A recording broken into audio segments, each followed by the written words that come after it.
ბოლნისის ახალი მუზეუმის მშენებლობის პირველი ეტაპი დასრულდა. ახალ შენობაში მიმდინარე სარემონტო სამუშაო კულტურის მინისტრმა და ეროვნული მუზეუმის გენერალურმა დირექტორმა დაათვალიერეს. ასევე გაიმართა მუზეუმის კონცეფციის პრეზენტაცია. ბოლნისის მუზეუმის მუდმივ მოქმედ გამოფენაზე წარმოდგენილი იქნება მდიდარი ვიზუალური მასალა დმანისიდან, არუხლოდან და საფტრისიდან. მოეწყობა დროებითი გამოფენები და სხვადასხვა კულტურულ საგანმანათლებლო ღონისძიება.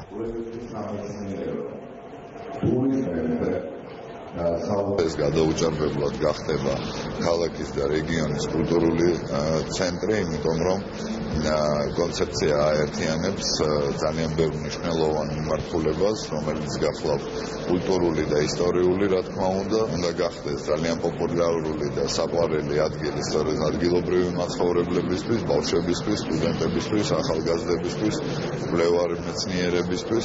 რა თქმა უნდა, ძალიან მნიშვნელოვანი წილი ექნება საფტრის წარმოდგენილი, ეს იქნება ძალიან ღირსეულად, როგორც მეცნიერულად, ისე მისი ვიზუალით, ასევე იქნება წარმოდგენილი როგორც დმანისის აღმოჩენები, ისე უძველესი ღვინის ისტორია და კიდევ ერთხელ ხაზს გაუსვამ, რაც ძალიან მნიშვნელოვანია ჩვენი ქვეყნის ისტორიისთვის, ეს არის ბოლნისის შუა საუკუნეებში, ბოლნისის ციონის წარწერა.